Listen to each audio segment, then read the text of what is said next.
I think energy comes first, not from your body. It doesn't come from eating. It doesn't come from sleeping, because I've gone without those things for long periods of time and still been able to deliver. It comes from having a mission. It comes from something that you're being pulled by, not something you're pushing on. Those are two forms of motivation. You can push yourself to do things, and there's only so much you can push yourself to do.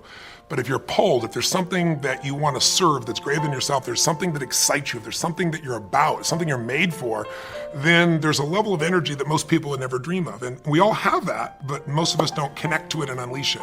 So every day I connect and unleash that every single day. I don't hope it's going to be there, even though I know it will be, even though it's there. I don't take it for granted. And so I start out with my day by a process I do called priming. And what priming is, it's not a meditation, but it has meditative qualities. And what I do is I sit down. The first thing I do in the morning, I go and I jump in a hot tub or a hot water type of experience, and then I go to a freezing water. All my homes, I'm fortunate enough to have multiple homes, that I go, one of them I have a river I get to jump in. There are other places I have these cold plunges.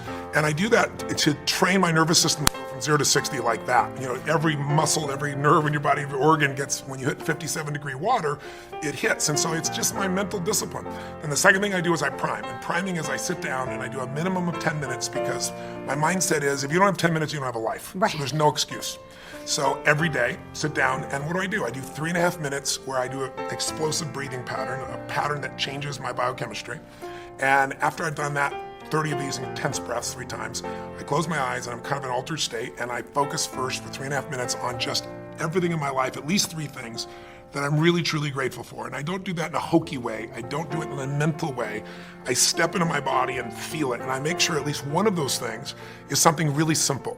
The wind against my skin, the look on my son's eyes or daughter's eyes, something that is just very fundamental, but I cultivate that feeling of gratitude, of appreciation for those feelings. And I do it for 3.5 minutes. Then I do 3.5 minutes where I do this process of focusing on healing, strengthening, and serving. And I start in a circle, starting with myself, and then I go through all the people in my life and associates, and I just send love to them. Again, it may sound corny, but to me, it's a part of what I'm here for, and it's a part of cultivating that energy, that healing and strength energy, and strengthening my passion, my appreciation, my insights, my capacity, my endurance. And then I do the last 3 minutes are what I call 3 to Thrive, which is, what is it that I really want to make happen? And sometimes I do that over what I'm going to do for the next 6 months or month, and sometimes it's today. I shake it up. But I see and feel and own that those things are done. And that starts, pretty much my day between those 2 items. And, then I have my workouts and things that I do of that nature.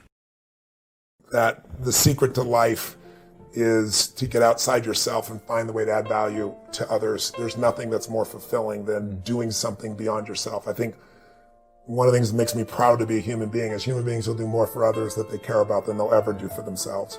And when you tap into that, you have more energy than anybody else, you have more joy, you have more excitement, because, as I always say, life supports whatever supports life. Motive matters. And there's nothing wrong with supporting yourself. I support myself. Everyone supports themselves. But when you're trying to support your family, you get different insights, your community, the world. So I think the idea of being obsessed with learning, growing, and adding value, to me, is the most important thing in life, because, the only way we're happy is by making progress.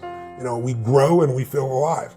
We give and we feel 10 times more alive. But you got to grow to have something to give. Yeah. So that'd be 1. 2 for me is, I'd say that if you're going to be alive and you're not enjoying yourself, you've wasted your life.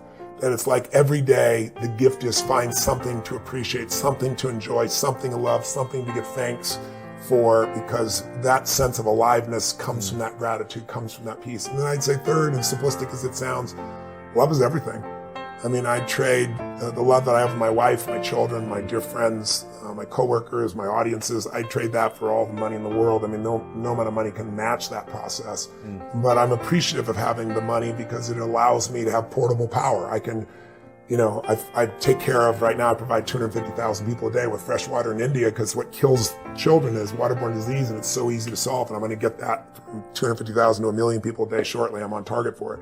We're feeding 100 million people a year. I'm going to do that for 10 years, my 10-year plan. And then I'll have 100 million annuity that keeps on feeding 100 million meals every year. Life is short. We don't know how short it's going to be.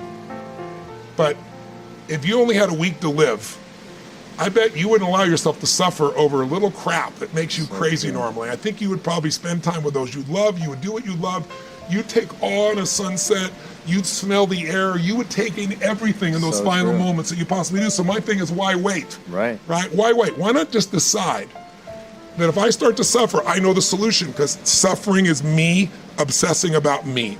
You might say, it's not me, I'm worried about my kids because they're not doing well. No, you're worried that you haven't done enough for your kids. It's about you still, right? Yes. You know, you're worried about what was done or what you should have done or what shouldn't have done. And you can end that in an instant by becoming aware of it and saying, I have made the most important decision of all. Right. I'm gonna live in a beautiful state. Because here's what's gonna happen. Anybody watching, you may lose a family member, you probably will. Somebody may get cancer. Your business the government might change the rules. They might change things radically that you can't even do anything about it. You might go bankrupt. You might get divorced. I'm not saying anybody will, but no one knows what's gonna really happen in your life. Life's full of uncertainty, but here's what you can know. You can decide no matter what happens, you could have a great time. If somebody like Viktor Frankl can be locked up in Auschwitz and come out of that and experience finding joy in the middle of Auschwitz, then human beings have a capacity they've undersold themselves on. We think that the outside world determines how we feel. If people have to behave a certain way, if your husband or your wife or your kids or your coworkers or whoever, your boss, has to behave a certain way for you to be happy, and if they don't, you're unhappy, then you're always gonna be unhappy, because the more people around you, the more they're gonna change that, because they're all human, right? And if you have to be a certain way to be happy, you're gonna violate it too. So my invitation is, as great as it is to achieve, more important to enjoy.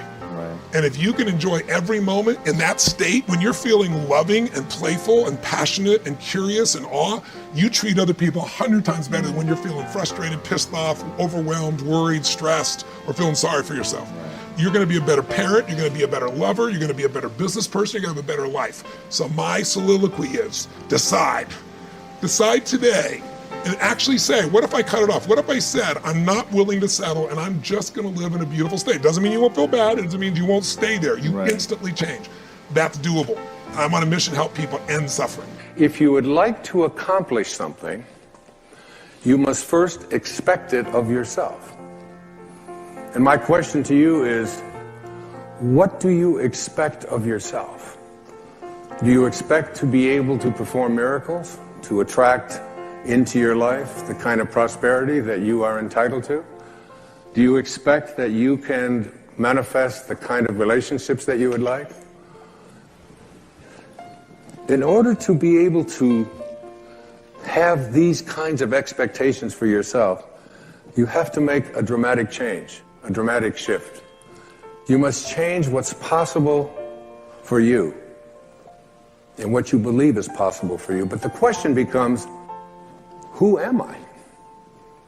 You know, I've been teaching philosophy for 40 years now, either at the high school level or junior high school level or university level, graduate school, and now in stages all over the world and in front of audiences such as this, watching at home and here this evening.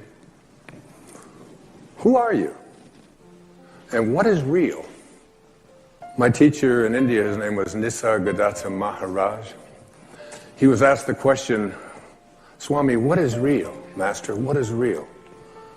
And his response was, that is real, which never changes. So what part of you is real by that definition? Who are you that never changes? So many of us